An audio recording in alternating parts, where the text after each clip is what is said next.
Alright, let's break down one of the most popular algorithms in machine learning, logistic regression. Don't let the name fool you. It's not about regression in the traditional sense. Instead, it's all about classification, helping you decide between two categories, like spam or not spam, cat or dog, yes or no.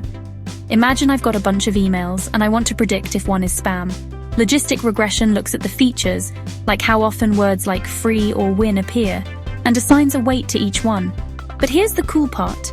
Instead of just adding up all those weights, logistic regression passes the total through something called the sigmoid function. Here's the actual equation.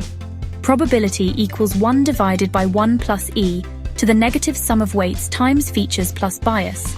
Picture a smooth S-shaped curve. This magical curve squashes any number, no matter how big or small, into a value between 0 and 1. Why does that matter? Well, that final number is the probability your email is spam. If it's close to 1, the algorithm is pretty sure it's spam. If it's closer to 0, probably safe. All you have to do is pick a cutoff, say 0.5. Above that, call it spam. Below, not spam. Simple. And here's why logistic regression is so widely used.